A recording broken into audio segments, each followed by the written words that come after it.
Gentlemen, you are watching the Potsy and Tino show.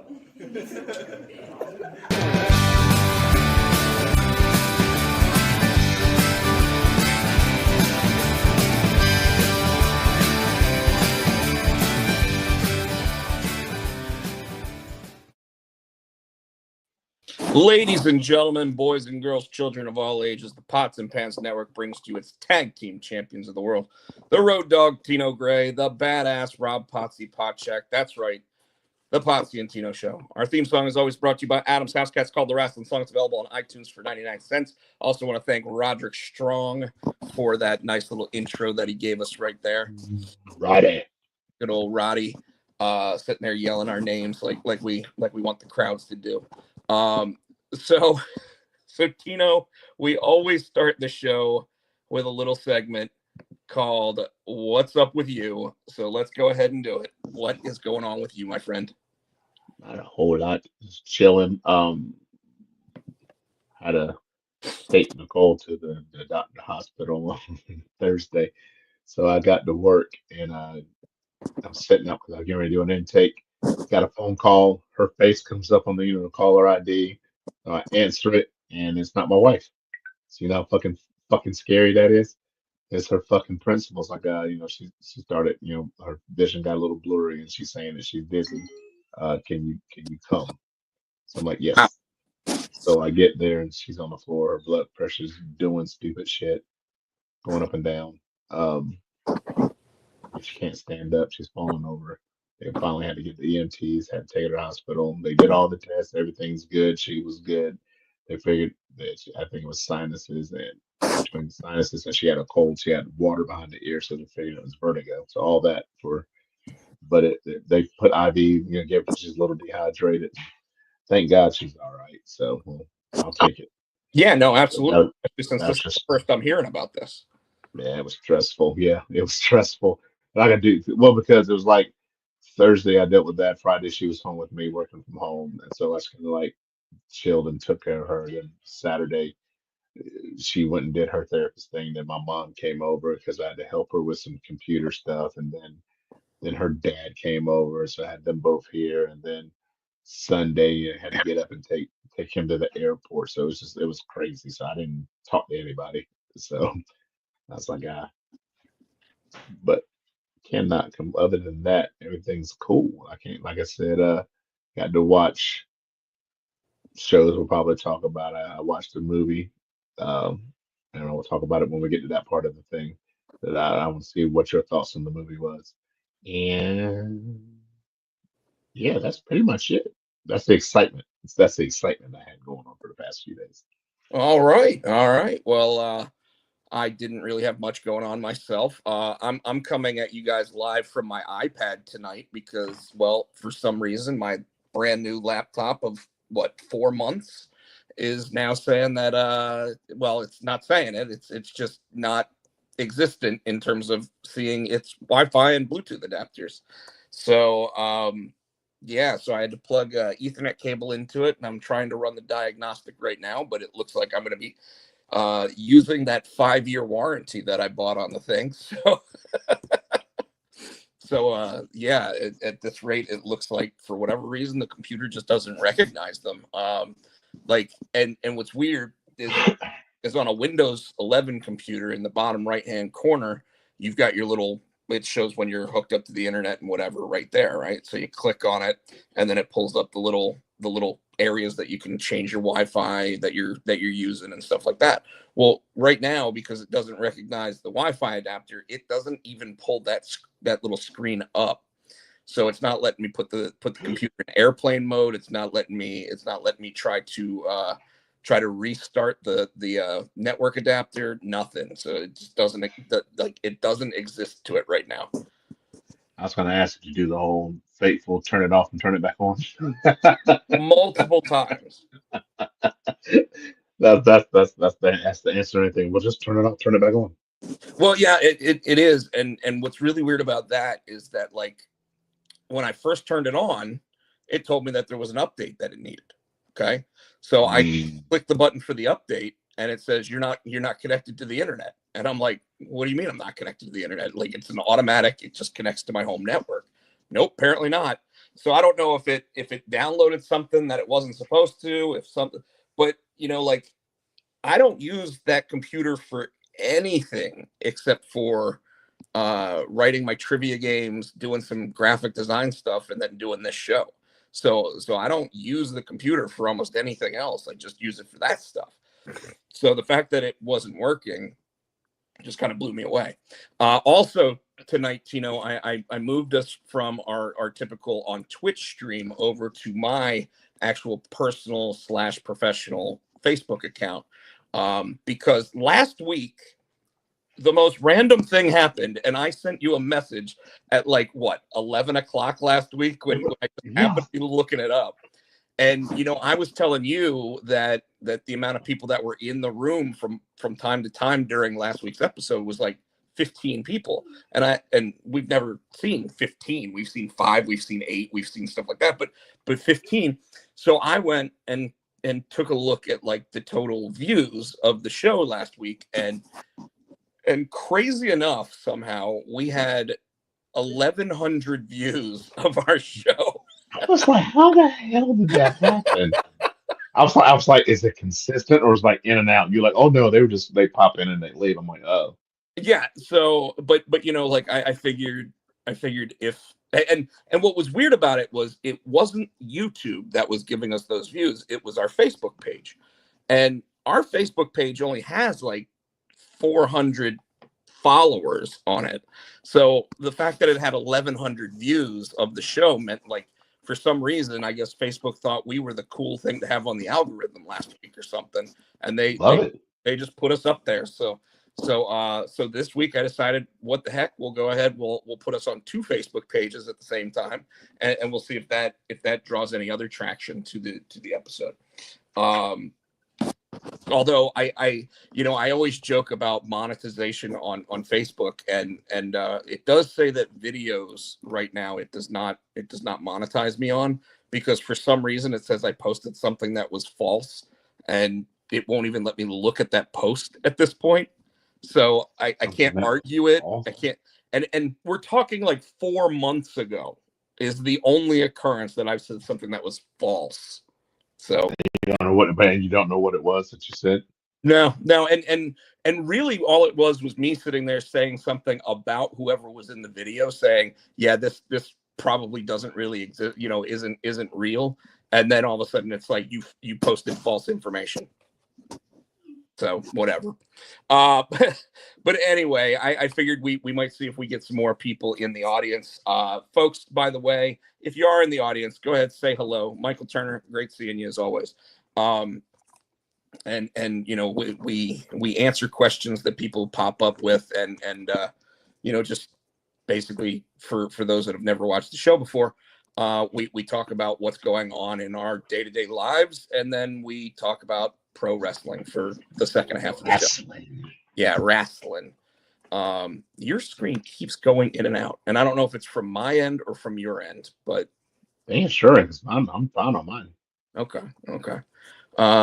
What's up with me? Got a PS5 and WWE 2K25. Okay, good deal. I've heard really good things about the game. I like waiting till PlayStation Plus gives it to me for free. I might go out and get it. I hadn't decided yet. So Michael, how is it? Yeah, go ahead and post in the chat how you think WWE 2K25 is, and if there's any special features or anything we should take a look at from it. Tino, we then, we obviously have gone through what's up with us. By the way, I started coloring a new book. I talked about that a little bit last week, that my buddy Daryl Murphy had started sending me pages from a project. So I'm coloring those now. Posted a couple of the images that I had colored over on my Instagram account. So anybody that wants to take a look at that, that's on Rob Pochak over there. But yeah, that's pretty much, I finally put in my application for those jobs that I had been mentioning from the state. I had tried to get back in contact with the woman that put me up for the, knowing about the positions. and didn't hear back from her. And since the positions were closing tomorrow, I was like, I'm just going to go ahead and put my application in. I think it looks good.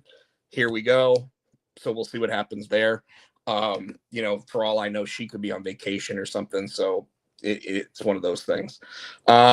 Michael Turner says that the gameplay is good, graphics are great on WWE 2K, and based on what I had seen from the commercials and what WWE has been showing on their broadcasts, I tend to agree. The game itself actually does look really, really good. Normally you have characters that don't look anything like them. It does look like they finally corrected those errors by getting all. Or where the hair doesn't move, they had long hair. Yes. My buddy Sean recently has been posting on his Facebook page all the old images of like NBA Live to 2004 and things like that, where you see how bad the graphics were back then. And I like you too. What's that? You go through TikTok and they go through the old games and like, who's this? And you're like, oh. Yeah, especially when it's like WCW no or WWE WWF No Mercy. I don't even remember if it was WWE, and they're just big block Triple H. and it's like, or when they're showing one of the even older games, and it's got like, can you guess this person's 8-bit music? Yes. Those ones are always good because it's like dun dun dun dun dun dun dun dun dun, and it's like Triple H. And it's like, yeah, that's supposed to be It's Time to Play the Game by Motorhead. It's not. It's not. So anyway, our next segment typically, and today we'll jump right into it. What's going on, Dr. Claw? Just got a Facebook notification. Hey, well, thanks for joining the show. If you come up with any questions as we're going through what we're talking about, don't hesitate to ask, or if you want to sit there and chime in with your own personal feelings on certain things, let us know about that stuff too. Tino, weekly television watching. I didn't change this at all, so go ahead, tell me what you've been watching. And So I didn't get, like I said last night, I think I was watching so much basketball and they pushed like watch all the CBS shows back. So I haven't watched my CBS shows yet. But I did get caught up on Found and I got caught up on Irrational, which I rather enjoyed the Irrational well, I don't know if it was this week, but the newest one where they were doing Little Shop of Horrors because that's yes, one of my favorites, and he was awesome. And yeah. I forgot he could sing, and Oh, he did a great job. He did a yeah. great job. He was in A Muppets Christmas, and Mm. it was obviously the Muppets sing when they're in those things, and he does like two duets through that movie, and you're just like, huh? And then Because I know he can sing, but then I forget, and then he sings. I'm like, oh yeah, he can sing. That he did that was awesome. Found. Ah, where's it going? ah. Because first off, Heavy Boots, I forget his name now because I'm calling him Heavy Boots. Trent.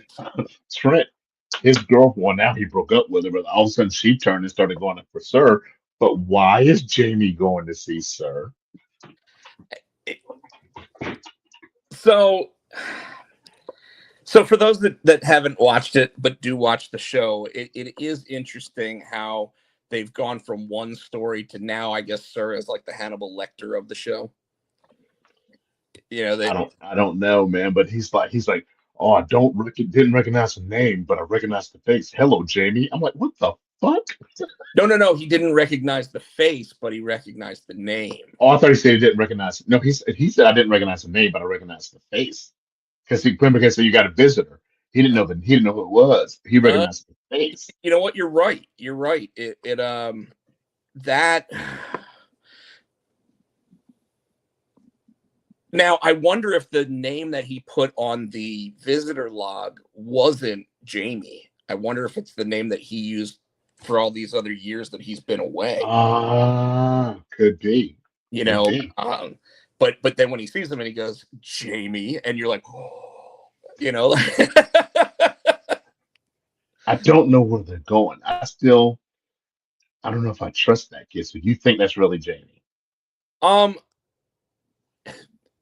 they've dropped so many subtle hints to make you think that it is actually Jamie, but then you also think that like he he obviously was taken by someone close to the family, right? And it's a female because he said I don't want to give her name, so we Yeah, know it's a her. and of course Margaret's character sitting there like and I don't want to tell Jamie that he might have slipped up with letting me know that it's a her, you know. Yeah, So but you know Jamie's a smart cat, so it's possible that he said her to throw Margaret off.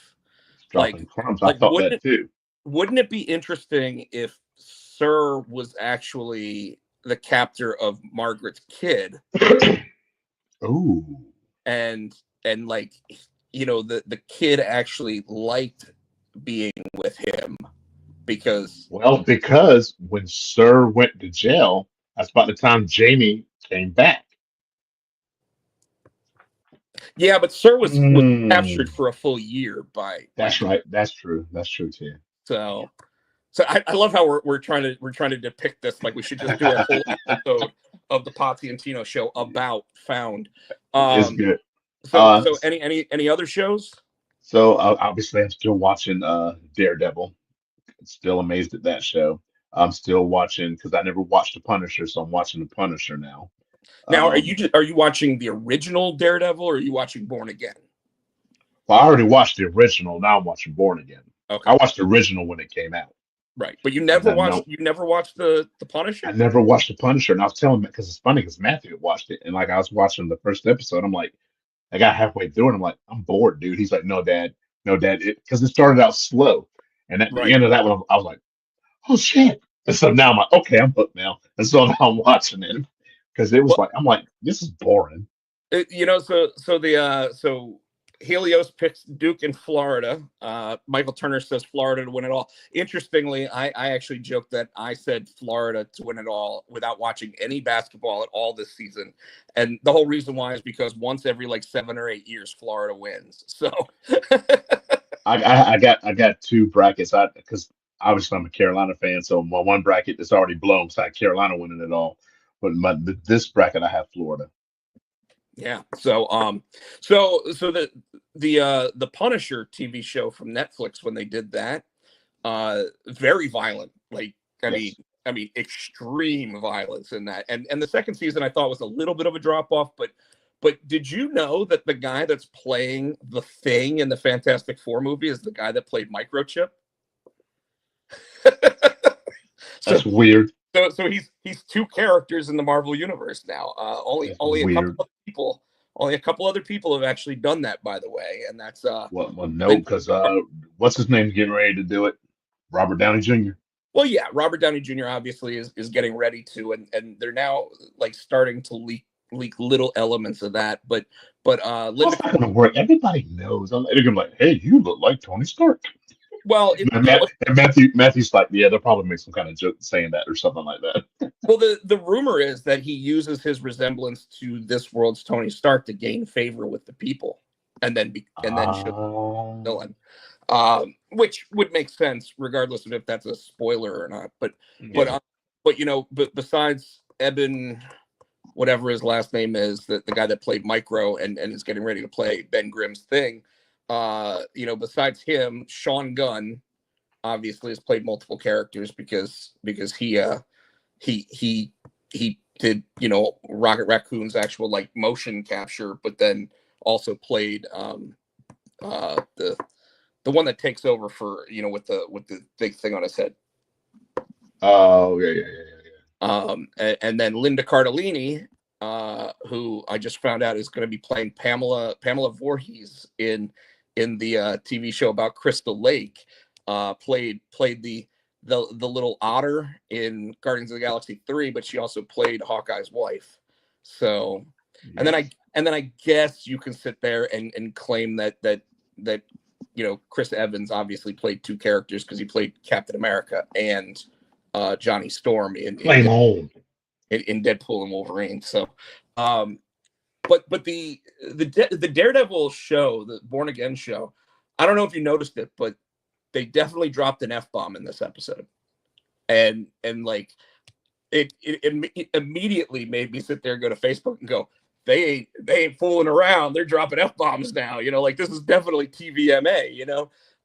Which is funny because while the Netflix series were all TVMA, only Luke Cage ever, as far as I remember, ever dropped an actual F-bomb in all of those shows. And it was like the very first episode of Luke Cage, when the bad guy's standing right in front of like the Biggie Smalls poster. He sits there and drops an F-bomb, and I was like, oh, there's an F-bomb. But and I'm talking to me and Matthew now because we talk about Marvel all the time because he's on a Marvel kick. So I'm like, all right, dude, I'm here for it. I was noticing too, and he brought up a point. They have yet because Fisk is supposed to be strong, right? He's supposed to have all this strength, and he's supposed to be bigger. So I'm getting used to the slimmer Fisk, but where's his power? He's supposed to be like strong and be able to like throw people and stuff.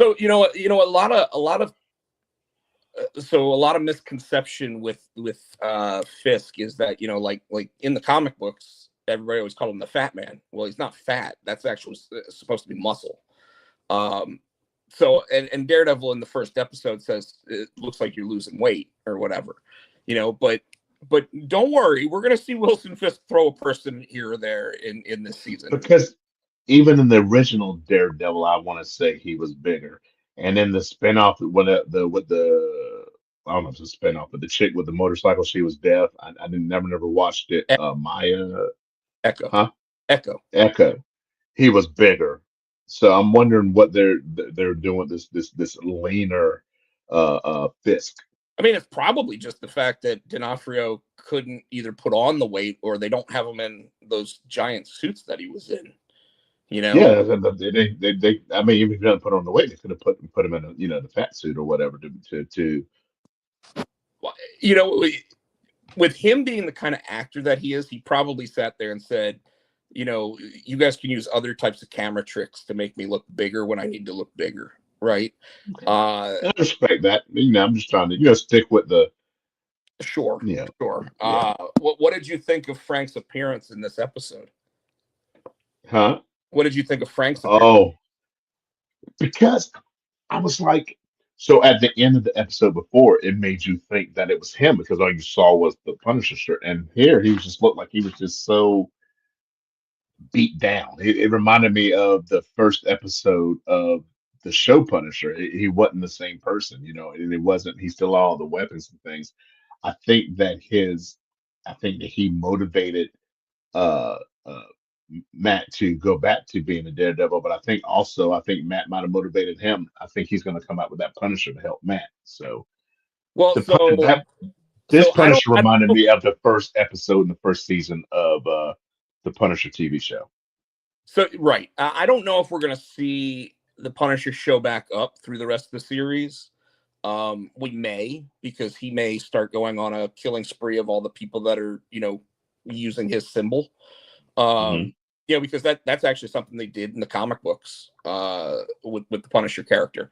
But Disney Plus has already announced that they're gonna do like one of those single long episode things, kind of like a TV movie of for the Punisher. So he's gonna get his own like one off. Do you think they'll do a show Not a with whole show, Punisher? but they're gonna do like Uh, for it. Kind of like they did with Werewolf by Night hmm.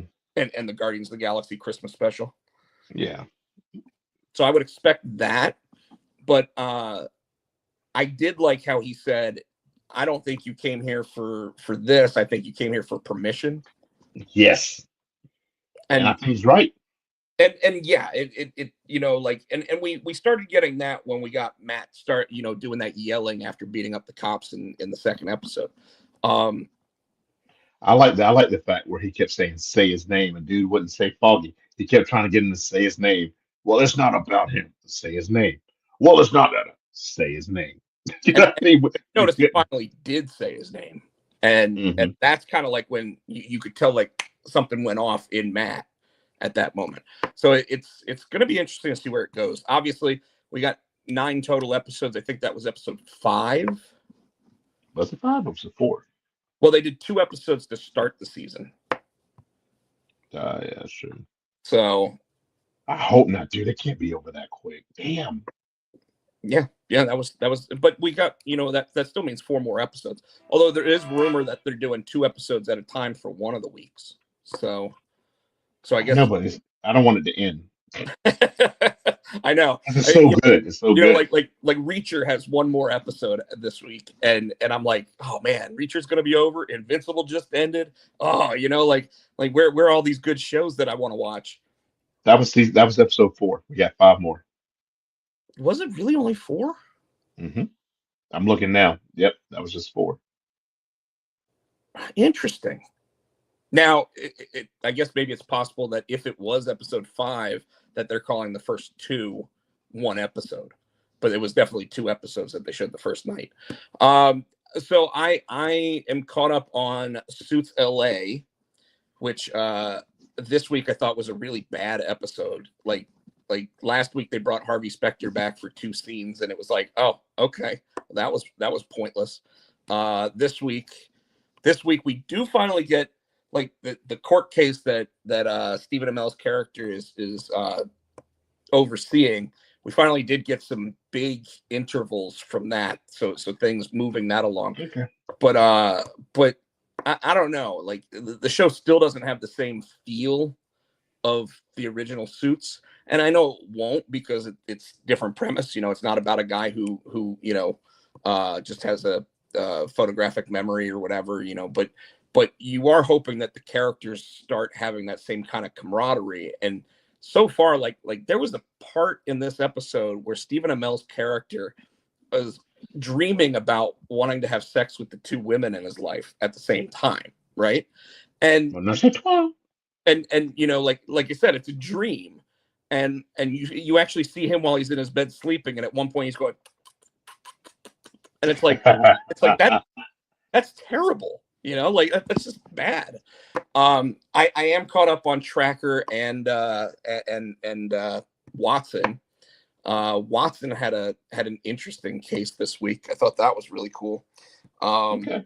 I am caught up on the Irrational and Found. And I started watching, like I said, because I only have 1 episode of Reacher left until that's over. I started watching Designated Survivor with Kiefer Sutherland.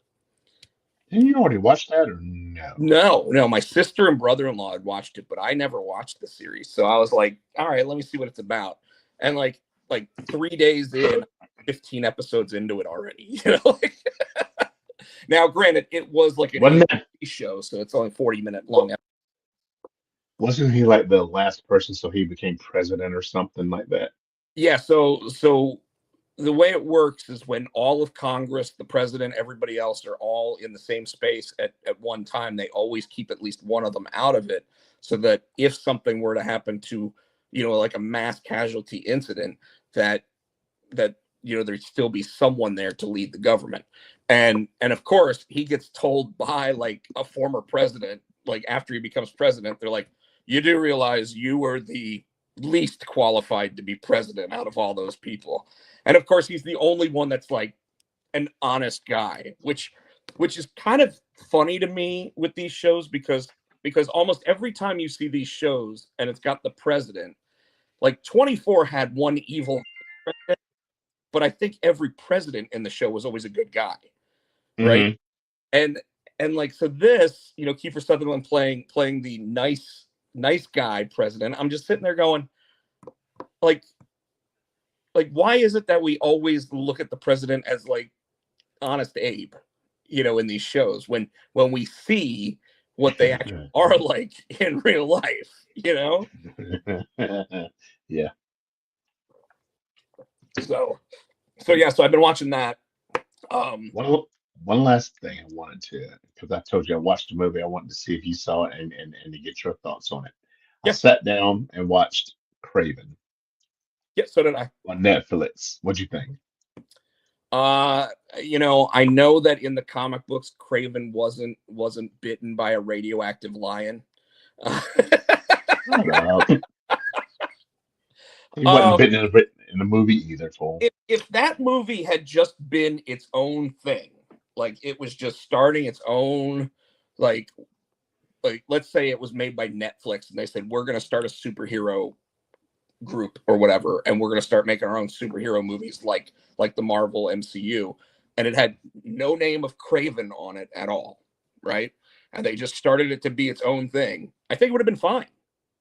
I think that when you want it to be Craven and you want it to be Sergei Kravenov or whatever they called him, uh, it has to be the Marvel character.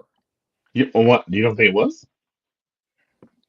At the very end, when he put the hunting jacket on, the hunting vest, and it had the lion, and he sits down and he's just like this, like. But I think that was the point. I think that was there. I think that was Craven's backstory. I think that's what his origin story Well, of is. course, but I'm saying it wasn't very good. No, I thought it was cool. It had Calypso. I like the way they handled the Rhino because that was cool because he looked like a rhino. The skin. It wasn't the suit. Yeah, I was fine with it. Like I said, I was fine with the whole movie. It really wasn't a terrible film like Morbius.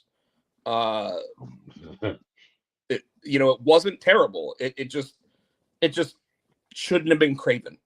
It could have been Okay. anything else, and it would have been fine. They could have just called it the Hunter, and he could have been a guy that all of a sudden he decides I'm just going to be called the Hunter going forward. Okay, cool. I'm willing to watch that. You know,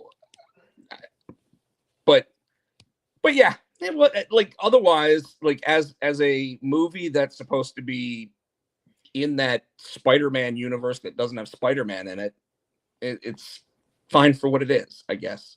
I did like that they alluded to his brother getting therapy or whatever from Morbius, a doctor that only works at night in New York. But they didn't call him Morbius. They called him no, because it was the same doctor that Rhino went to, and I don't think Rhino. And he said the doctor's name. I don't remember it being Morbius. Oh, you know what? It might have been the guy that also took Morbius's drug in Morbius. The bad guy from the film. Yeah. So it might have been him. But either way, like I said, the movie was fine. I didn't have a Oh, problem. and it introduced Chameleon too, because his brothers end up being Chameleon. Yeah, and I guess that was meant to be their after credit scene without being an after credit scene. Yeah, because I fast forward, I'm like, where's the after credits And scene? there wasn't one. I think as soon as that movie was done, because they kept pushing it back and pushing it back before they finally released it. I think they had already known we're not making any more of these movies going forward. so, Yeah. so let's not even make them wait until after the credits to see this. We'll just throw it in the movie. Like, anyways. I saw the trailer for the ballerina, which is from the world of John Wick. And Hmm. Anna de Armas playing the ballerina, and it's basically a girl that finds out that people from the high table ended up killing her parents, so she goes on a murderous spree of them. And all of a sudden, like in the new trailer, like you see Angelica Houston's character sit there and go, I might have someone I can send to take care of this problem. And all of a sudden you see a train pull up and the train doors open and you just see the black suit walk out with the long hair in the face. And it's like, oh, John Wick. Nice. Now, Did you? people like if you watch the John Wick movies, I'm gonna let you know that this ballerina movie takes place between movie 3 and movie 4. So anybody that thinks that this is like John Wick's alive, if you've seen number 4, they leave that we're not sure if he's alive or dead thing going. This takes place in between. So even the character Sharon, the desk clerk at the Continental, played by Lance Reddick, this is actually like his last movie before he passed away because he'd done all his scenes. So when you see him for like the 2 or 3 scenes, and she's like, I'd like a room, please, and then she puts the coin down, he's like, yes, ma'am, let me go get the manager, like, or whatever. So, you were about to say something else. I sent you on the TikTok the other movie. What other movie? Oh damn it! I thought you might know. You didn't watch it. Nightmare on Elm Street. They're coming out with a new one, and Robert Englund's back. So I'm gonna tell you that this is fake. No, you're a lie. Nope, it's totally fake. Why? Well, because those scenes are all that's from different movies. And then when you see, like I'm looking at it right now, when you see the Freddy Krueger character, it's AI. So And it's but I thought it was new because what's her name's in it from Millie Bobby Stranger Things. Brown, who seems to be in everything Netflix now. Like I haven't watched that Electric Company movie or whatever it's called, Electric State or whatever. I haven't watched that movie yet with Chris Pratt and her. Well, now I'm pissed off. I thought that was sweet. I was excited. No, man, that's why I tell you, stop looking at all that AI stuff. I don't think that was like. Because then how do you know that was AI? Starts getting hit with more AI stuff. I don't think that was AI. That was the movie. Oh, when you see the picture of him like the Freddy Krueger, that's definitely AI, and all the dolls hanging from like the trees and stuff, that's definitely AI. No, everything I'm looking at now, it's real. Well, I can tell you that movie is not in development.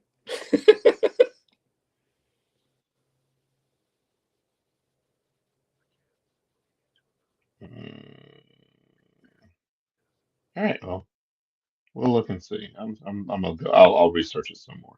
Yeah, I'll take a look to see if I can find more because I noticed that you sent me 2 things for it, so I'll have to look at the second one too. But Dr. Claw, I've heard decent things about that Electric State movie. I didn't want to put the time into it because I saw that it was like 2.5 hours. So I had other stuff to catch up on and watch before I got to that.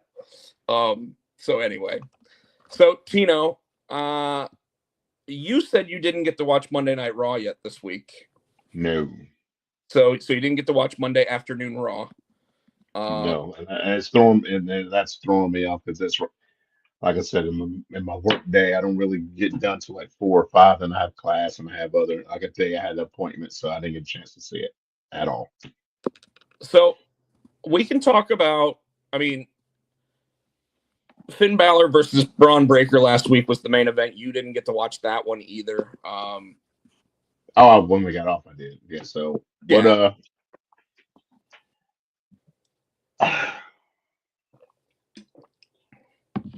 I knew that Finn wasn't going to win, but I was expecting them to come up with a new member of the Judgment Day, and I was expecting them to turn on him and bring a new member in. So today's episode they play on that theory even further. Okay. So I'll just leave that alone. But one of the main things still, those international crowds, like last week, this week, they are just insane when you're listening to them. It's just, they are loud, they are raucous. It's almost like back when they used to call the night after WrestleMania the craziest night in wrestling. Like it's been pretty amazing to watch that stuff. NXT last week, I wasn't. Because obviously, I had said that I anticipated that Stephanie McCare will relinquish one of those. The North American title. She has decided not to yet. And the reason why I say that is because if I remember correctly, even when Keith Lee won both belts when he was there, he kept both until they actually wrote it into storyline that he was relinquishing one. So I still think that at some point they are going to have her do that, but tomorrow night she will be defending both titles on one episode of NXT. And I guess this is because, like, if I had to theorize this, Tino, and tell me if it sounds like a good theory here. The reason why they want her doing this is because she really hasn't been there very long. So she hasn't had a lot of experience in an NXT ring, when there are other people that you might claim are more suited and more ready to be the NXT Women's Champion. So I think that this is a way to strengthen her and strengthen her quickly. Okay. What are your thoughts? Yeah, I think part of it is strengthen her quickly, but I almost worried that it's giving her too much too fast, too soon, carrying both those titles. You know what I mean? Well, One title, yeah. I also think that the Fallon Henley situation could end up with her losing the North American Championship because of foul play or whatever. You know, And that's what I think is going to happen. I think because she is defending both of those, Fallon Henley is was making that title work, you know, and so I think she can hold on to it and drop it to somebody else in the meantime. What I'm interested is, and I almost want to know because okay, so we're going back to Bakura, right? So she loses that belt to Fallon, yes, the women's championship, right? So last week she was in the ring, you know, hey, whoever wants to come, come. Jordan Grace starts to come down. But then Miss Jackson comes down and knocks Jordan Grace out. I'm almost want to call a triple threat WrestleMania weekend. well, I think that what you're seeing there is that Jakara Jackson's probably going to lose the match again, also by some sort of Jordan Grace's music hits and causes her to get distracted, and then she loses the match 1, 2, 3, which will cause Jakara Jackson versus Jordan Grace at Stand and Deliver. Okay. You know, I could see that. So I could see, unfortunately, what I don't like about that idea is that if Fallon Henley uses outside interference to win the North American Championship and Vaquer gets helped out by outside interference from Jordan Grace, kind of defeats the whole making her look strong quickly by Hmm. making her look like, you know, all of her matches just get interrupted. Um, but I think that they backed themselves into a little bit of a corner here, you know, with the rumor that Julia either is having visa issues or she's injured. And then you have this situation, like it, So is it a case where they're using Valkyrie? She's the only, I won't say the only, but she's I think she's on Julia's level, and she's holding this belt till Julia fixes her visa issue, and then I'll put it right back on Julia. I don't think so because they haven't really just floated a title around like that. I think that she's in a position where they can make her into a credible champion pretty quickly. But you know, saying that like a Jordan Grace isn't ready to be the women's champion in NXT would be bullshit. You know, like Because she's she, carried TNA. yeah. So and she carried all of TNA, not just the women's division, you know, not the knockouts, but the entire thing for as long as she did. So I think that believing that I think that they were already going to have the match between her and Julia, and you know this just became something where it was like, oh, okay, we can go ahead and you know at least move the story along from there. Uh, Tony doesn't see Jordan Grace in NXT for too much longer. I think that Jordan Grace specifically said, I want to go to NXT because I want to wrestle those women in that division, at least the top ones. She doesn't want to wrestle like the girl that was in Chase U, and she doesn't want to wrestle like some of those folks. But I mean, like the Stephanie McCares, the Julias, the Roxanne Perez's. She absolutely wants to wrestle them. I mean, and think about it like this: if she were to move directly on to Raw or SmackDown before WrestleMania, she's gonna get lost in the shuffle. You know, like everybody that's getting, you know, that got moved up. Like we don't even know if Roxanne Perez has moved up or not. Like, you know, she now holds the record for longest time in a women's Royal Rumble, and she got an elimination in the Elimination Chamber, but we don't know what program she's on. That's true. You know, so good question there though, Tony. Or a good statement there. I just think that if you're gonna move Jordan Grace up, it's probably gonna be when they do like their draft at the probably May 1st edition of the shows. So I think it gives her some time to really get into the WWE system of how they do the matches with the camera angles and everything else. Gets her prepared for that, and then move her up after WrestleMania. So yeah, I don't see her being in NXT very long, but it's a wasted opportunity if they don't try to put at least a title belt on Jordan Grace before all that happens. I'm just going through. I pulled up the results. I'm just going through. Yeah, go ahead. You go ahead and walk through the results with me, because I I mean, watched they're it, not. don't remember I, it. yeah, I watched it, but it's kind of they're not all. Let's see. So the first match, I guess, was so we got Chelsea against Sol Ruka. While I knew Sol wasn't going to win that belt, I liked that they made her look strong. Yes. They made her look real strong. Sol Ruka, I think, is a diamond in the rough. I think she will be NXT champion. I like Sol. I think she's got it. I think she's got that total package.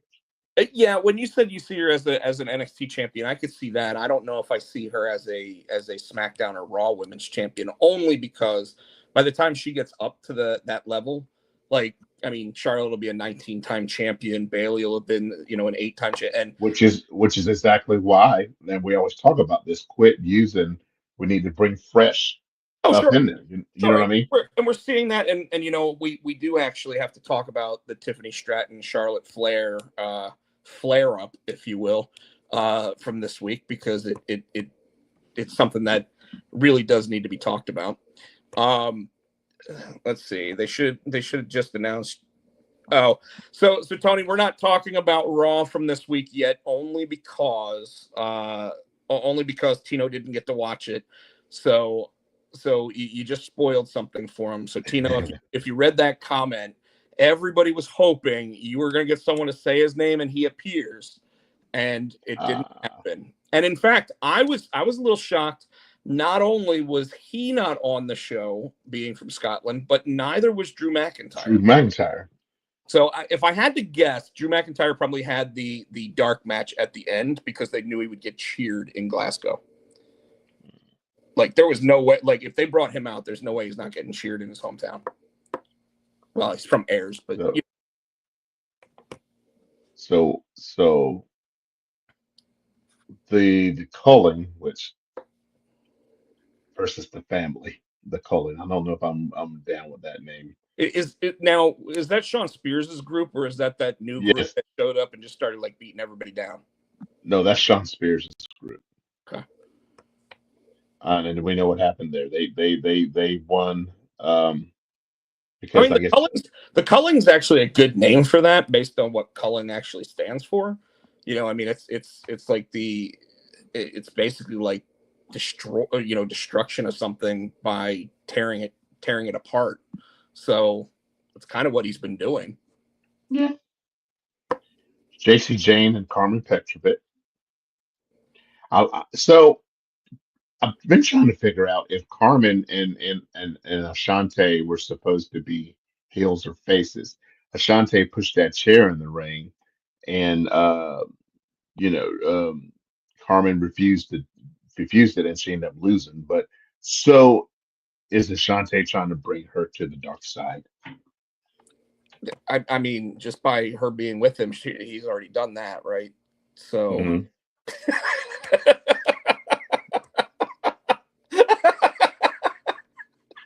You're trying not to laugh. But It just dawned on me what you were saying. I hate you. But but in essence here, yes, that's probably exactly what's going on. He thought it would help to sit there and sit. Yeah, Tony even liked that one.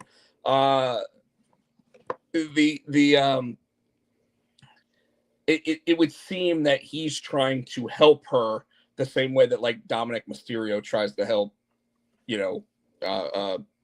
Liv or whomever in the Judgment Day. And obviously the Judgment Day is cool with them doing that because they all are supposed to be on the same page.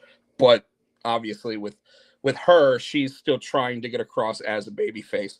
So I have a feeling it's just going to cause dissension between the two of them, and then he's going to end up leaving her for one of the other girls. Ricky Saints, and I still catch myself wanting to say Starks. Ricky Saints and Ridge Holland. Go ahead. Because he was new, I figured he would beat up. I figured Ricky would win that. He he barely Michael Turner.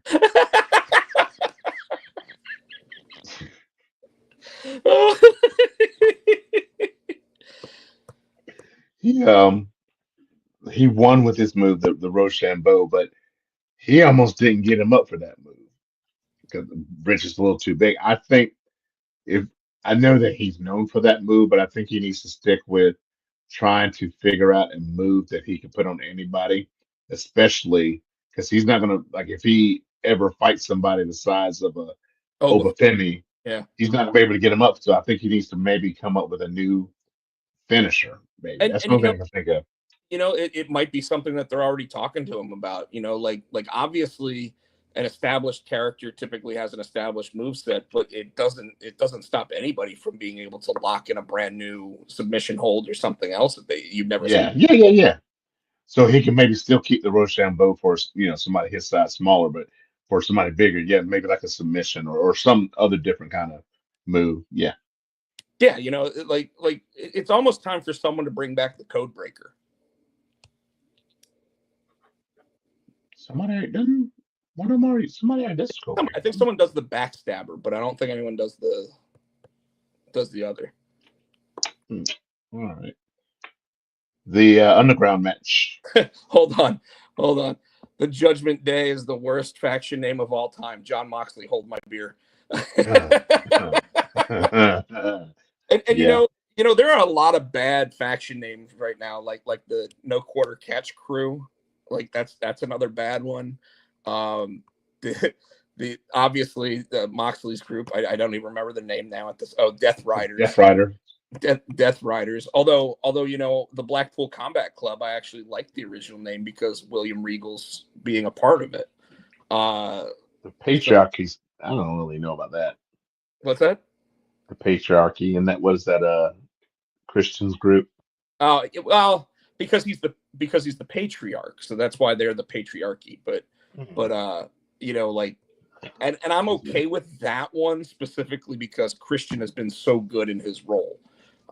In fact, when he got all mad and upset, we're not even talking about AEW yet, but when he got all upset and was cutting his promo, and all of a sudden had the whole patriarchy turning on him, and then he just turned and looked at Mama Wayne and just told her to go back to work in the Waffle House if she doesn't like what he's saying. Dude. I want to know where that Waffle House is, man. Christian is gold on the mic. That was funny. Dude, he's gold in the ring. He's gold on the mic, but he's not Tony's best. He's not the new toy anymore. But anyways, what else happened on NXT? The main event was Trick and Eddie Thorpe in the what is it? The underground match. The underground match. Right. So I don't remember that one. It was good. It was good. Trick won. Eddie was saying that Eddie Thorpe. They kept saying Eddie Thorpe was not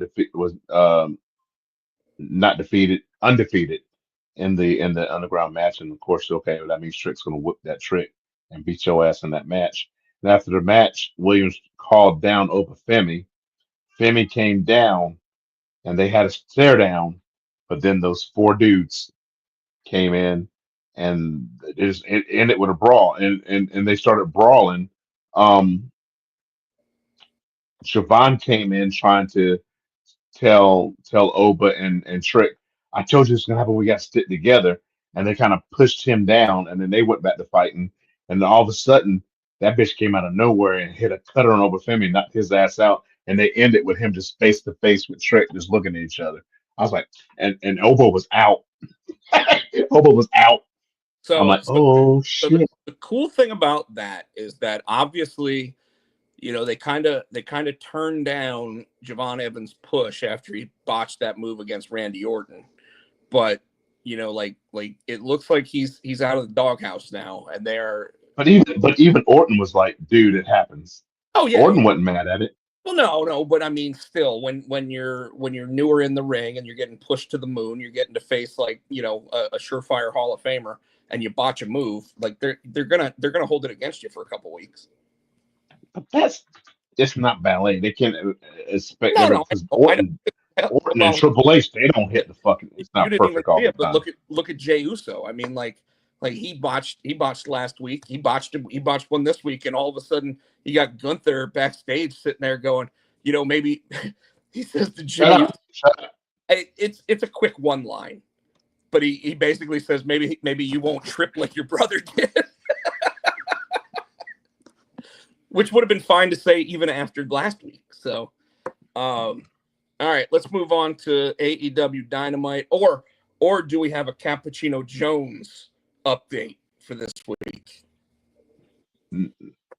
He came out and helped somebody out of the ring, but no big Cappuccino Jones. No, our new favorite wrestler. No big news on Cappuccino Jones. But speaking of Jones, and I think I sent you the text, and then when we get into it, 'cause I didn't. Did you pull up the Dynamite? I There, did. I there was been pulled up. there was a match where Billy Starks was wrestling Mercedes Moné.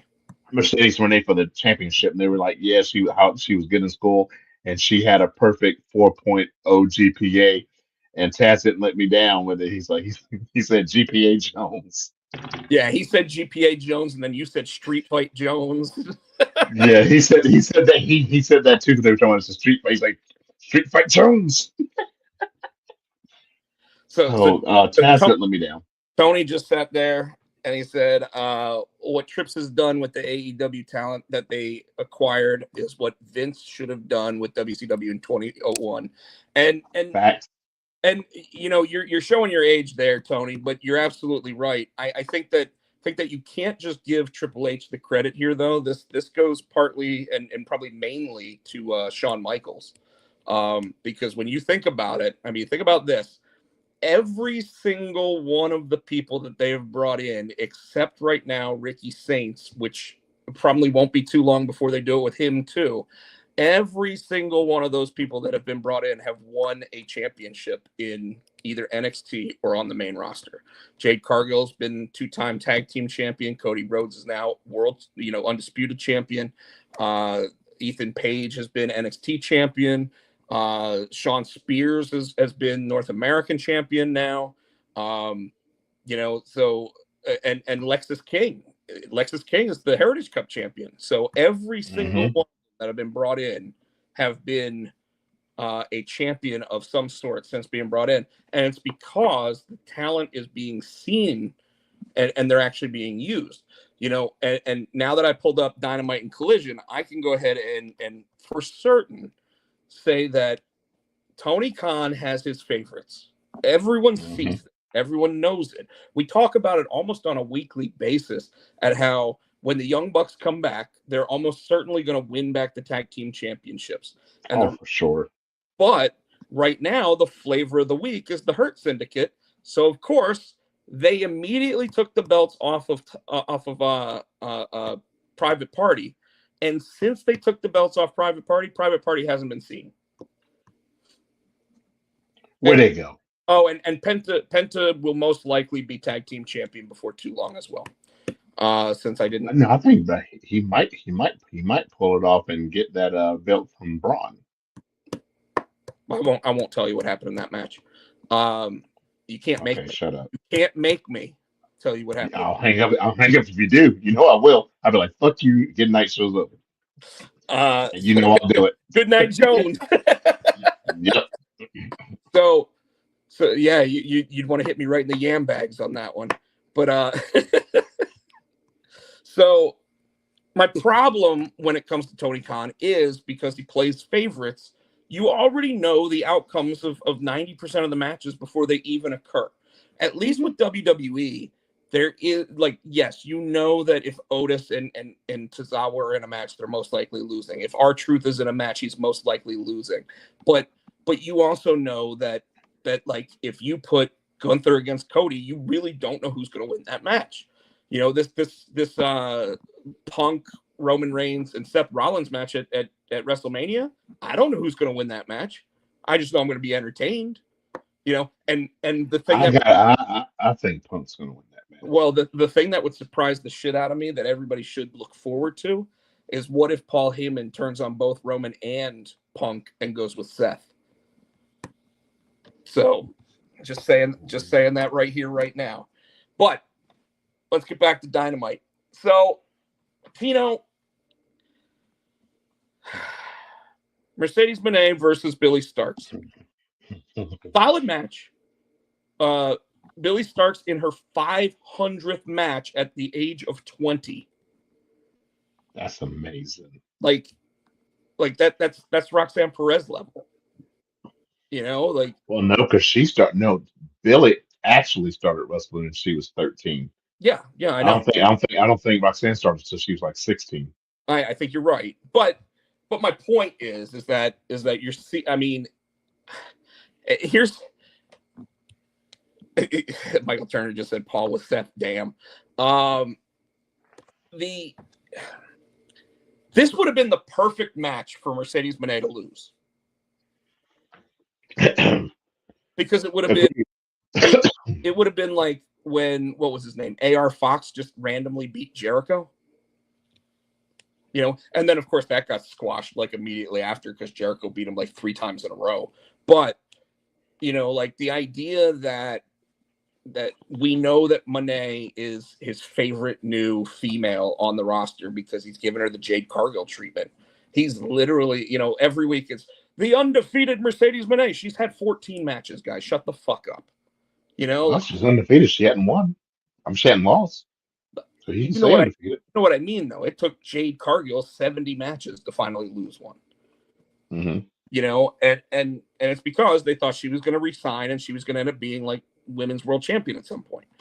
She decided, I really don't like what's going on. I don't like being relegated to the backup show. I don't like this. I don't like that. I want out. I want to become a big star. Okay. I'm not going to say that she's become a bigger star since going to WWE, but she hasn't. But she's been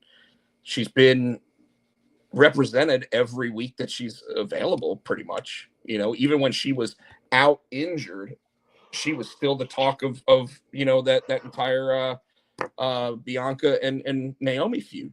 You know, Yep. like their whole run as the tag team champs. But you know, like Christian, we were just talking about that. Christian, when he came in, was basically given carte blanche to do whatever he wanted. He came in as a baby face, realized it wasn't working, said, fuck it. You know, there's a big opening and a gap in the roster for a monster heel. I'm going to be that monster heel. And he's been money ever since. But at some point, Tony Khan was like, yeah, but you know, you're 50. And even though you're putting on classics of matches with all of our top guys, I think it's time that we get back to Kenny Omega. You know, or I think, you know, like Will Ospreay. Will Ospreay's obviously his new favorite. You know, Ospreay is just getting, you know, he's getting talk time, and half the time he doesn't even know what the fuck he's talking about. You know, mm-hmm. And then, you know, I'll just solidify this statement by look at who he's got now going after the women's world title. You got Megan Bayne going up against Toni Storm. And how did he start the whole feud? She didn't say a word. She came up, she beat her down, and she still hasn't said a word. Like, how do you build a feud when only one side talks? Now, I would say if they give her a mouthpiece, because she might not be good on the mic. So if they give her a mouthpiece and let her be that silent brute, I'm cool with it. But you're right. If she's not going to say anything, it's just going to be her. It's going to be a problem. Tony's putting himself into Chris Barrett territory with his latest comment. Hey, What did he say? Hellwig. He said it worked for Jim Hellwig. And I guess he's talking about the Will Ospreay comment of not even knowing what the hell he's talking about when he's out there half the time. My old lady. It's like, okay, Will, we get it. You're married. Shut the fuck up. Go wrestle. But anyways, so we got that. We got Mercedes Moné winning another pointless match against an up and coming talent that should get more airtime. And yet, I have a feeling her and Mariah May are just going to be left in the wind somewhere now. And it's just disappointing to me. Then we get, not even in the main event of the night, Tino, we get a rematch between Edge and Dean Ambrose.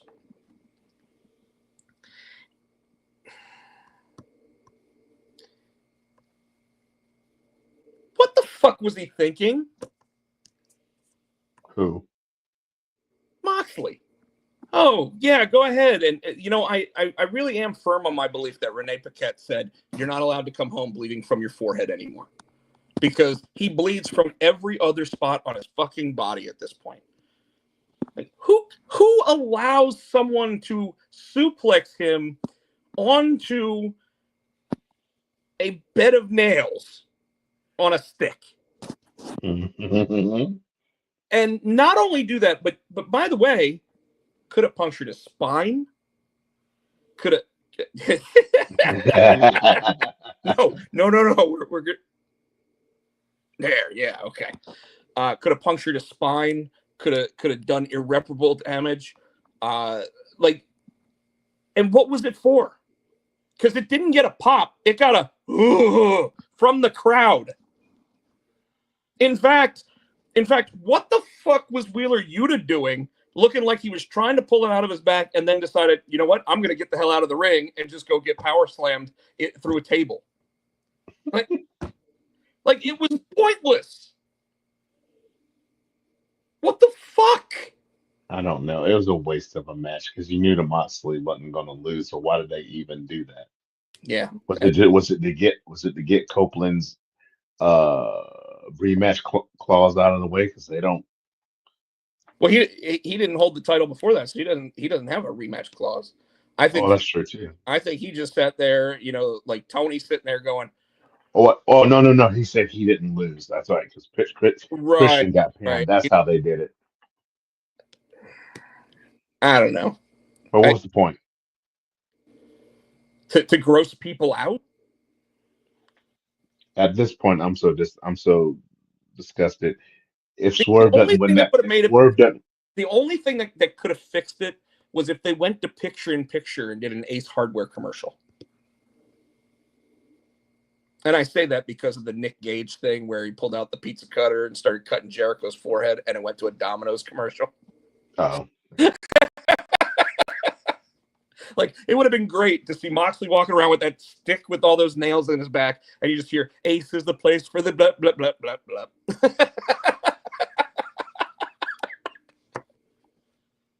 I just don't get it, man. Makes you think of Talladega Nights when they're trying to get that knife out of Will Ferrell's leg. Yeah, I guess it does, but this was legit. Did they sterilize it first? Because Probably not. Because I could only imagine that all those nails being put through a wooden board can't be sterile. But then, do we know if it's real nails? You know how they said that some of the barbed wire they can clip off the edges. I wonder if that's real nails. I have to assume that if it wasn't real nails, I don't know. If they were cut down nails, they'd probably be even worse going into your back. Well, I'm not cut down. I wonder, are they? When I say real nails, I wonder. Well, they're not gonna be plastic. They weren't plastic. They weren't plastic.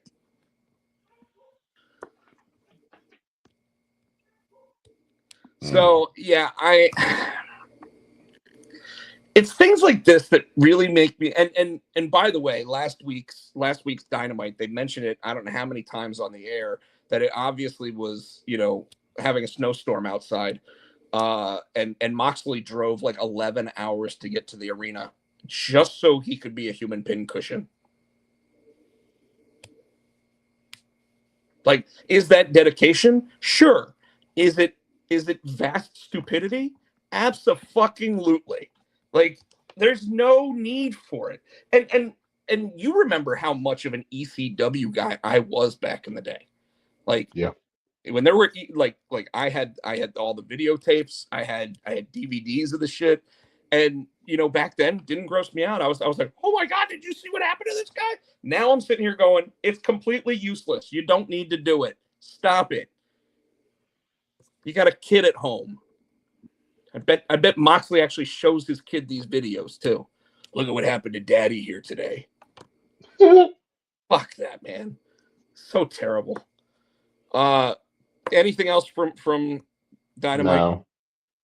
Yeah, I didn't think so. All right, we already said nothing new on the Cappuccino Jones front, so we can move on to SmackDown. Yeah. I have two specific areas that I want to talk about from SmackDown. If you want to add anything else to it, you can. Obviously, they did a little thing with LA Knight, basically saying that he has to face the winner of the Jacob Fatu versus Braun Strowman match. And Solo Sikoa totally screwed the Samoan Werewolf by having by basically beating on Braun. So now next week it's Braun Strowman versus LA Knight for the US title.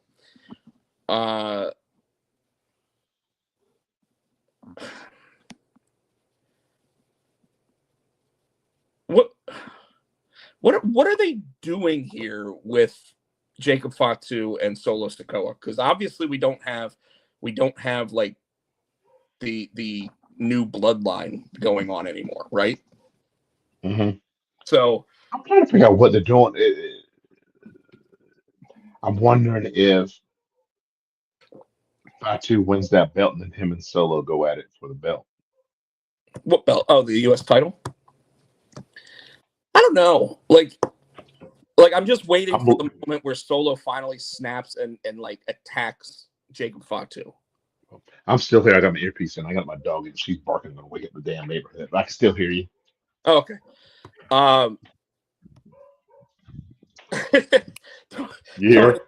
Tony just asked, is Martha Hart still endorsing AEW? Yeah, I guess they are still doing the Owen Hart Invitationals because Tony Khan, the only other storyline he knows how to do is a tournament. And he loves his championships because he's definitely got like 74 champion belts now. But I still don't know why they need all those belts.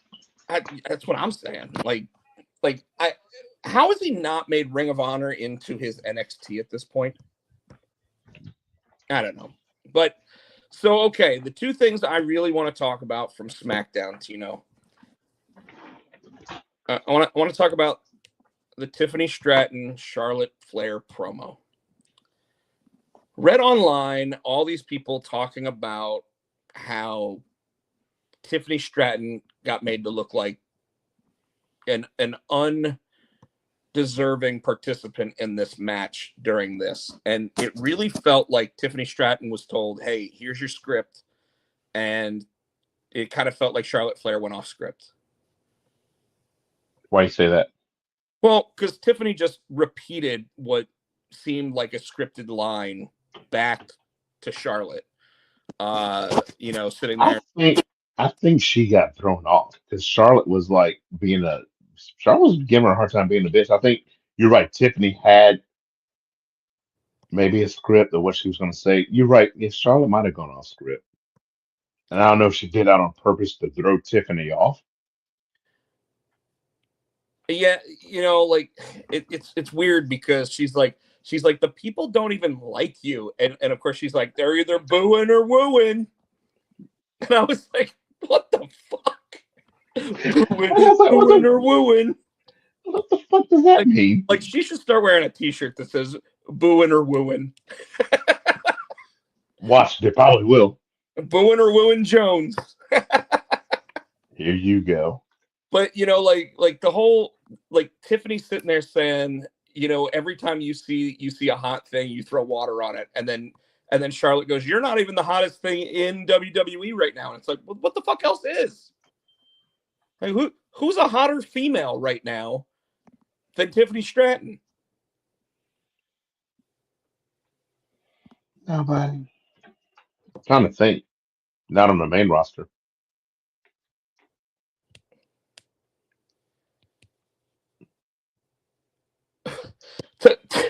TJ, I can't even say that like on here. I have no idea exactly what you mean by what you said about Naomi. So all I can say is that, like, this Charlotte thing, I'm to the point now where, like Michael Turner, I just want her to go away. Like I saw a post on X this week, Tino, and it said you can trade one from AEW for one in WWE. Who do you trade? And a couple of the people that they had showing on it were like, do you want Mercedes Moné back in WWE? Nope. And the answer for me is no, absolutely. But would I take a trade of Charlotte Flair and Britt Baker? Absolutely. Well, where's Britt Baker been? Well, she's lost favor with Tony Khan, so now everybody's sitting there talking about maybe she said she didn't want to renew her contract, so Tony Khan's doing the whole WCW just let you sit at home bullshit. Oh, he said all the caution tape. Yeah, you saw that. And so Dupes is sick. Just sat there and agreed that trading Britt Baker for Charlotte would be a good move. And like, Charlotte could walk in there and maybe be the first person to beat Mercedes Moné. I don't know, but I don't know. That'd be then. Yeah, make her Tony's problem. Exactly. I'd be fine with that. So and then of course the other thing I want to talk about. Did you have anything else you want to say about this promo? Nah. I think they tried to keep it short and sweet because it could have went off the rails fast, and it almost did. And I'm not quite sure that Tiffy is, which I think they put the belt on her because she's hot with the fans. I'm still not sold on her mic skills, so I think they might have cut it short too because Charlotte probably would have eaten her up in a promo. I think you're right. I when it comes to Stratton, I think you keep her short and sweet. You keep her to the point. They still really haven't figured out if she's a baby face or a heel. Like she's Who's still. Stratton? Is it like where they took in front of you? Yeah, Tiffany Stratton. She constantly still does these little like digs and like hits somebody with the belt or whatever when she's supposed to be the baby face now. I'm thinking she's trying to be a Uh, hip baby face. You know what I mean? yeah, no, I When totally. they're trying to, she's trying to be that baby face, but still keep that edge. Yeah, no, I totally get that. But I think it's because when they brought Charlotte back, they were originally thinking Charlotte's going to be a baby face, and then she immediately had the booing and wooing. They booed the shit out of her. They're like, she got a pop when she came back at the Rumble, but as soon as she won the Rumble, it turned into boos. And it's weird because she's one of those people that is gifted and talented enough to be one of the greatest of all time, but right now she's just annoying. It's like Roman back when he was fed down our throats and we didn't want it. John Cena for as long as he was a baby face. Like how many years did they boo him? Like, so it's. I think, and I think the number one problem I have when it comes to her is that nothing she ever says sounds sincerely favorable to the fans. Like mm-hmm. she comes across as someone who, as soon as she goes backstage, like after hugging like 3 kids, she's sitting there going, "Where's the hand sanitizer?" Yeah. that is how she feels as a person. And I've met people like that you immediately see them go, ugh, after, and it's like, bro, they pay your paycheck, Mm-hmm. So, Mm-hmm. I think she's just always felt like everything should be given to her. Entitled. Yeah. So, all right. Wow. You knew eventually it was going to break down. I mean, this wasn't even a breakdown. This was a calculated, like, okay. First, let's talk about the ugly part of this entire exchange between the three of them. All three of them had to point at the WrestleMania sign. Like, why? Like, They're all three going. we're 4 We're weeks all going, so away. we're all going to point. Are they sitting there? They're pointing at it, yelling at the other guys. Are you paying for my ticket? Like, because before that exchange, they didn't have a match, but they all start pointing at WrestleMania signs, and it's like oh, are you saying you want to go to WrestleMania? So Dupes the Sick just said, if they don't headline night one, we riot. LOL. I hate that Jey Uso won the Royal Rumble and he's not main eventing WrestleMania. But obviously with the John Cena Cody Rhodes thing, that has to be the main event, right? So I absolutely hate the fact that we're now getting Punk, Roman, Seth at WrestleMania because you can't have that open the show. You can't have it be the second to last match on night 2. It's got to be the main event, right? Yeah. Besides Cody and John Cena, it's the biggest match on the card now.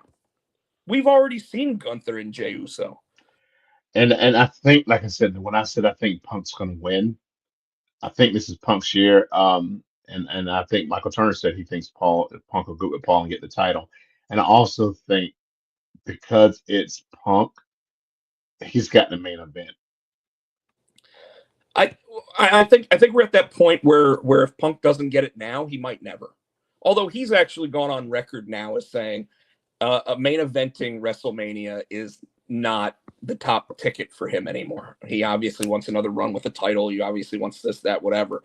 But now I don't know what happened. Like, I don't know if they lobotomized Phil Brooks or what happened, but like he suddenly is the team player he never was before. And that aggravates me. I mean, where was this CM Punk? What do you think's different?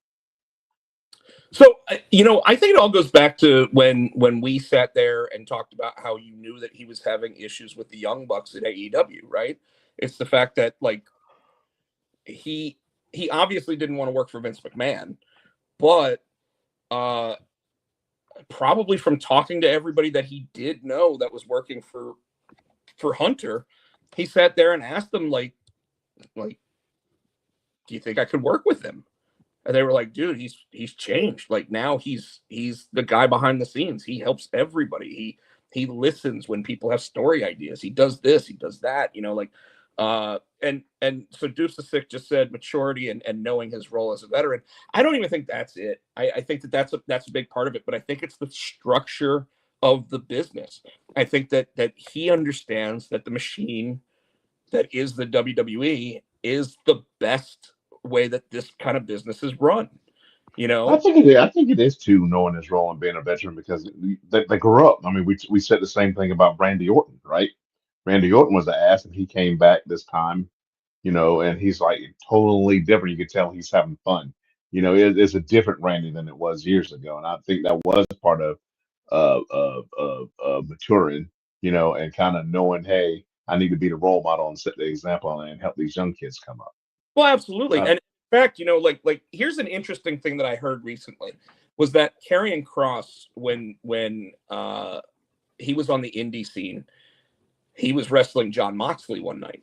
And this is after Moxley had his falling out with WWE. He was burned out. He wanted to get out. And he wanted more creativity in what he did, right?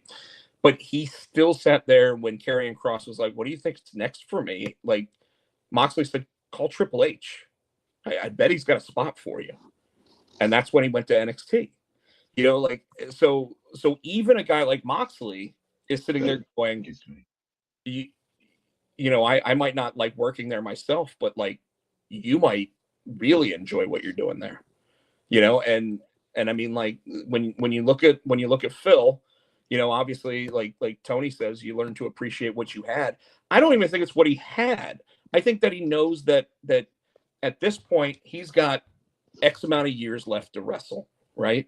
So if you're gonna wrestle, you can do a couple things. You can make the most money. Yes. You can try to have fun. Mm-hmm. But when you're doing those things, like, do you want to do it in an insane asylum, or do you want to do it where everything is run like a $1 billion corporation? And the answer should be that you'd rather work for the $1 billion corporation than work in the insane asylum. And like we joke about it all the time that AEW feels like WCW back right before it ended. Everybody running the asylum and everything else. I mean, hell, we see that moment where MJF's talking about Christopher Daniels in the back, and all of a sudden they cut to him, and you can see him still hitting his own head to get the blood to come out.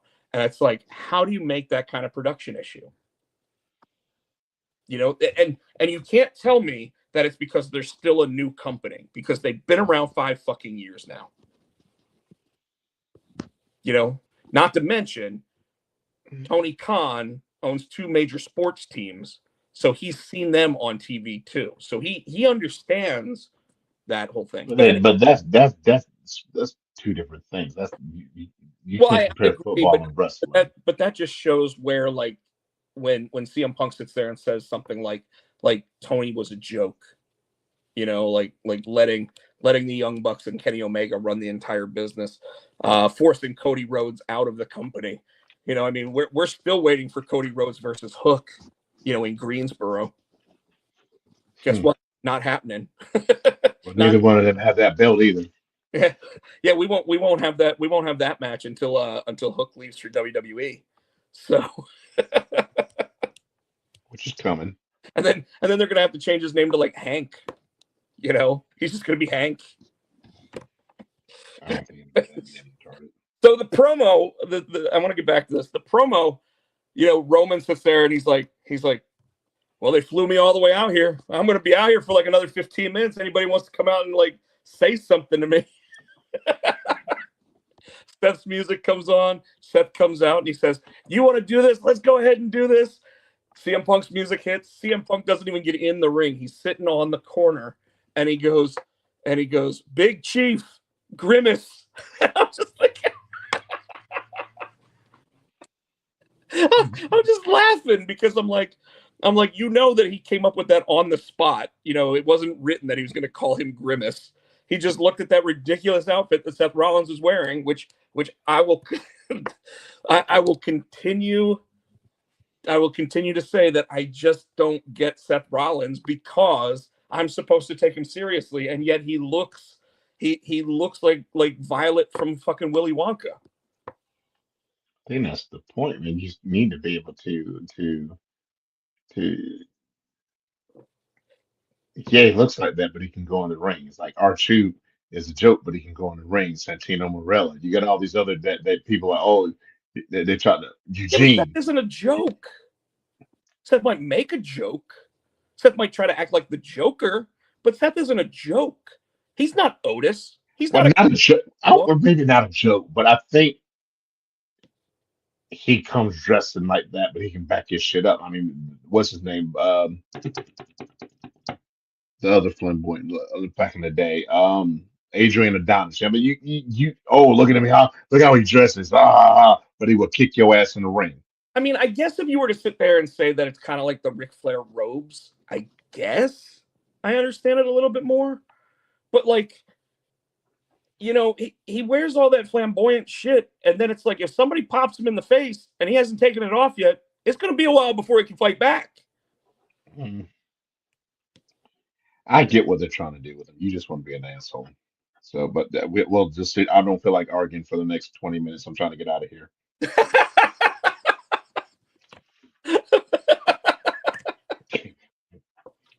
So it breaks down into a brawl. I loved how that happened, by the way. But first, I also want to state, looking at Paul Heyman not wearing a tie and wearing It's weird every time he doesn't wear a tie and wearing the V-neck T-shirt.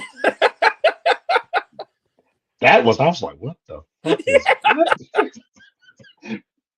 He got dressed in a limo on the way there. He's like, fuck it. I lost my dude. Like his suitcase didn't land with him. His suitcase is he's borrowing clothes from other people. That arena probably has a mall, and he went in and just went and bought a brand new suit. He said, I'm gonna go in this Hot Topic and I'm dressed like the Hardy Boys, aka one of these times, like Michael Hayes. Michael Hayes. Mongo McMichael. Doc Hendricks wearing the same outfit as the Hardy Boys. That's exactly what he did. Looking like an looking like a 50-year-old undercover cop in high school. Where did they go shopping? Well, that was good, Paul. Oh, I'm hip. I'm like one of the youngsters. No, bitch. My jaw hurts from laughing so much. But yeah, he looks weird every time he does it, and I think it's his new look. Like I think we have to get used to it. Like if that bitch starts slicking his hair back, this a la CM Punk. There's another thing. I like CM Punk with that slick back hair, and it just starts getting taller and taller. It's like Mike Rome's hair all of a sudden. Like bitch gonna start looking. Pretty soon they're gonna dye the bitch like the Red Rooster coming down in the rain. This time. Could you imagine if they dyed Paul Heyman's hair red? He's got that big ass damn ball spot in the middle. The cul-de-sac. looking like Red Rooster's granddaddy. Anyways, whole thing breaks down into a brawl. Everybody comes to stop it. I think even one of the Yes Boys was down there trying to stop it for some reason, because there was a dude with long blonde hair, like for no reason. Roman starts hitting everybody with the steel steps, and they basically all point at the WrestleMania sign. Like I'm going there. Like think about that. Like we all know. You don't have to go. You don't have to do it. They didn't get their chance to do it at the Rumble. They said, fuck it, we're going to do it now. I mean, but like CM Punk points at it first, and then Seth Rollins points at it just randomly. And then at the end of the night, when Roman's, like,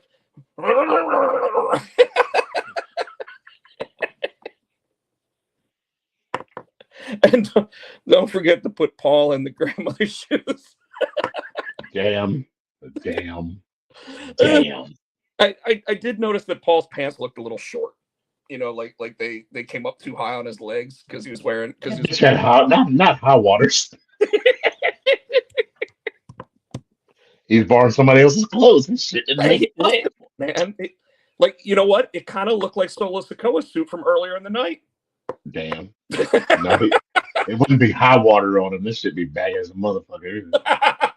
Fucking around. Why's Paul wearing a muumuu? I don't know what the fuck's going on. Muumuu. Oh my god. I could totally see Paul Heyman when he's just doing his random social media posting that he's just sitting there in a muumuu before he goes out there. And a muumuu, funny to drinking tea.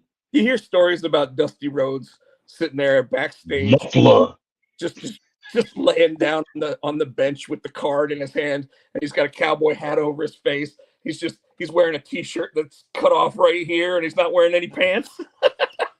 No draws. Getting ready to put in the muffler. All right.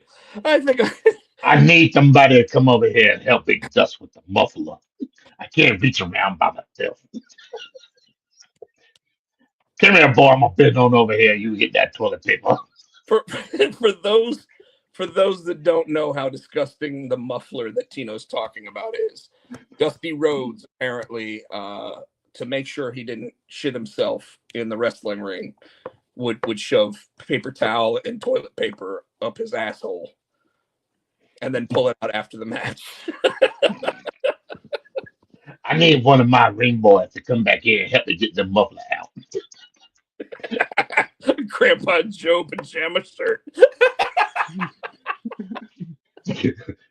Go over there and get them pliers. Get the pliers. Baby, I think I am it sucked it up too much.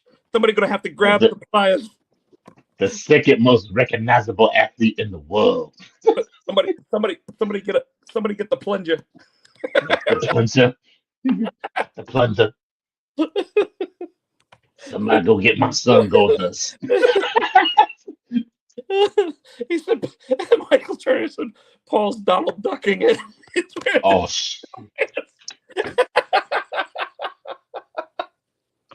all the motherfucking days I had to be dark winged up. That outfit he had on. All right, I gotta stop. I'm done anyway. That was. I think I got one more thing on here, and that's it. And you'll be happy to hear it. Last week we talked about it. This week it is confirmed. Earthquake and typhoon. Now I'm stuck in dusty mode. Sorry. Earthquake and typhoon. Earthquake and Typhoon have been confirmed as the next Hall of Fame inductees. I kind of like the format that Triple H is using for it right now, where it's you've got the headliner, you've got the top female, you've got a tag team. I'm pretty sure we are. Are we saying the top female is going to be Michelle McCool this year? Yeah. I mean, who's the headliner? I still want Victoria. I keep saying it. Victoria should be in there. So we got the headliners Triple H and Lex Luger. Let's not forget him. So the headliners Triple H. Yep. The top female is Michelle McCool. We got the tag team Natural Disasters. We got where is Lex Luger fall in? I would almost start with Lex. Like during the broadcast, I'd start with Lex and I'd end with Triple H. Because last year they started with Paul and then people got up and left after Paul did his speech. And as much as I think that that's great that Paul wanted to get home in time to, watch the nightly news. In his moo-moo. Well, he's Donald ducking in his moo-moo. Paul, if you're watching, we love you. We love Paul. He's Winnie the Pooh in it in his moo-moo. Winnie the Pooh. He's Winnie the Pooh in it. In his jar of honey. In his moo-moo watching the news. Anyways. Yeah, having a warm cup of milk trying to go to sleep. But Polly the Pooh. Anyways. But I think we still probably have more time for maybe a manager to go in. Mr. Fuji. I like the idea of a backstage person, like somebody that's worked with like the NXT crowd or something like that. Like I'd almost say a Fit Finley would be a good choice for the Hall of Fame. I think the coach in there. The coach. The coach. Jonathan Coachman? Okay. One of the funny things I did hear, Dupsa just said Victoria needs to be in too. I 100%. A serious person I think needs to go in would be Norman Smiley. I mean, if you're going to go Norman Smiley, you probably go Fit Finley first, because Fit Finley is actually the reason why the women actually started getting airtime. I also heard someone say that they should rename the Warrior Award to the DDP Award. Why? for people that have actually gotten themselves back to, other stuff. Because like Diamond Dallas Page has helped so many of these guys actually walk again, get off drugs, do all this other stuff that, like, Well, why take over the Warrior Award now? Why not just make a DDP award? um, I think that Positivity award. I think that there's a lot less heat on a guy like DDP, because I told you when they did the A&E episode of Rivals that was Hogan versus Warrior, like they brought up all the bad stuff of Warrior again. So that's the first time that since his reintegration into the WWE family that they actually did bring up all the bad things he was saying about the company and everything else. So I don't think Triple H's relationship with the Warrior was as good as Vince's was. They need to make a mold of DDT's face or his mouth doing this, and that be the trophy they hand out. Wow. A couple other or maybe this. His hands doing that. Is JBL in the Hall of Fame? I don't think so. I know Ron Simmons is. Are they in? Because I don't think he. Because if he would, because I don't think they went for APA. So I think Ron's in solo. So I don't think JBL is in there. And we always talk about the people that are like 2-time. This will make Triple H. Is the Nation in there? No. Is Godfather in? Godfather is, yeah. Because he actually came out and went. Yeah. Teddy Long, I think he's in the Hall of Fame. He should be in the Hall of Fame. Isn't he? I thought he already was. I don't know, maybe. Tony just said New Jack. New Jack would be, actually, I have one that should be in the WWE Hall of Fame, but I don't know if he'd actually say okay to it right now. Tommy Dreamer.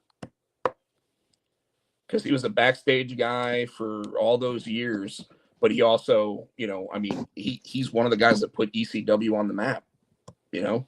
Like I don't think Raven necessarily goes into the WWE Hall of Fame. What about a Kidman or Shane Helms? Shane Helms would be a good choice. Yeah. But okay, celebrity wing. Ooh. Johnny Knoxville? Most definitely. Because we got Barker, we got I'm trying to think who else. Malenko, Dupsa just mentioned Malenko. Malenko works for AEW, so he would be a no-go. Did you hear that WWE is trying to get Sting to be the inductor for Lex Luger? Mm-hmm. And what about Will Sasso? Sasso would be a great one. Hugh Jackman for his 2 appearances that he did. I think he'd be a good one. But specifically the ones that have actually done things at like WrestleMania or whatever, hell, they could put Bad Bunny in the Hall of Fame if they wanted to at this point. They should put just the honorable mention with the ISO speed just because he got fucking speared out his damn boots. They had to just thank you. Don't sue us. Thank you. We'll put you in. Because Bad Bunny. What about Bad Bunny? Well, I just said Bad Bunny. Oh, I didn't hear him. Sorry. I'm still laughing about ISO speed getting speared. Yeah, I like when it comes to the celebrity wing, I would almost say that my number one choice for it would probably be Johnny Knoxville. I'm gonna stick with Sasso. Sasso's good. But most of the stuff he did with them was WCW, so he might not even be thought. No, he did a thing with Stone Cold. Remember that big thing with Stone Cold? Remember? Oh yeah. That'd be funny having like they'd have like Stone Cold be the one that actually like inducts him. Mm-hmm. Except he probably who else? You know who else? I don't know. He's a celebrity. What about that Jason Sensation dude that was there for a while doing all the impressions? Dude, is that guy even still alive? I don't know. Like all these other impressionists that they have doing like Jesse Ventura impressions and everything. Like whatever happened to Jason Sensation? Well, the only two that's doing Jesse impersonations is fucking Sasso and Carry Cross. Cross, yeah. Yeah. I don't know. Obviously they are okay with having people like Rey Mysterio still be a wrestler and be in the Hall of Fame. I know AJ Styles said he won't go into a Hall of Fame until he's not an active wrestler. Well, I Um, thought that was the point. I thought that was the point. You went in after you weren't wrestling anymore. So what's the deal yeah, with Ray? and if I had to guess, when it came to Rey Mysterio, like Vince McMahon probably thought he was about done because Vince McMahon just used to cut people off like Macho Man. Oh, you can be a commentator now, but you're not going to wrestle for me anymore. Okay, well I'll take Slim Jim with me over to WCW and I'll go be champion 5 more times. Yeah. So I don't know. Now we're just ranting and rambling. Yeah. So I'm gonna cut that off. Francine would be a good choice. Ooh, Brian Pillman. Another controversial one, but yes, like And Stone Cold. And Stone Cold would have to be the one to induct him. yeah. Yeah, I don't know. Haku's not in the Hall of Fame. Yeah. Oh, Stephen Amell. I mean, he's been showing up on different things for them. Yeah, so he's had more matches outside of WWE than he has in WWE. What about in the celebrity wing to really like throw people off? David Arquette. Get his drunk ass out of here. Friend of the show, David Arquette.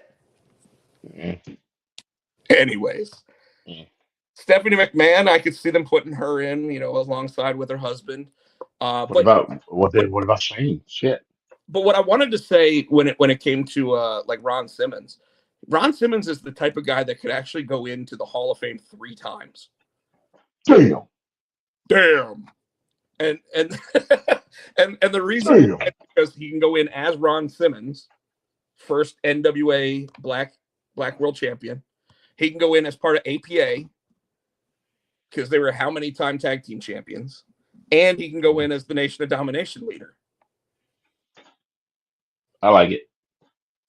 And by the way, that's how you sneak Owen Hart in, because remember, Owen Hart was a member of the Nation. Yeah, but Martha won't let him do that. Butch Reed and Ron were scary. Yes, the hell they were. Yes, they Especially were. I don't when they came out and they were under the mask, you knew who the fuck they were though. That was stupid to me. But well, just like when they put that blue helmet on Ron Simmons' head. Like that's when he was Farouk. I'm like, okay, whatever. All right. I got nothing else. Tino, why don't you tell everybody how they can find us? You can catch me on the blue sky. And then I'm on the Insta, SC Tino. Where else am I? You can find me on TikTok, the Tino R Great Music. You can catch us on Facebook, Potsy and Tino Show. On Twitter, we are Potsy and Tino. You can we also have a Potsy and Tino TikTok. We need to give that some love. You can catch us each and every week right here on the Potsy Fan Network's Potsy and Tino Show. Please give us a thumbs up, subscribe, like it, buy our shit. Thanks to Adam's House Cat, you can catch us. You can catch it. Thanks to him, it's our theme song, the wrestling song. You can get it on iTunes for 99 cents. 99 Jones. You can tell when I start to get tired. I'll lose my train of thought easy. Folks, thank you so much for watching us tonight. We're here each and every week, like he mentioned, right around 8 o'clock on Monday nights. We got one more week of 3 p.m. Monday day Raw. We won't be able to talk about it on the show because I can't watch it. We'll talk about this week's on next week's show. There we go. But anyway, folks, thank you so much for being here. Thank you for all the comments and everything. Give us a like, subscribe to the channels, and we will see you next time. Peace. Good night, Jones. Good night, Jones. Good night, Jones.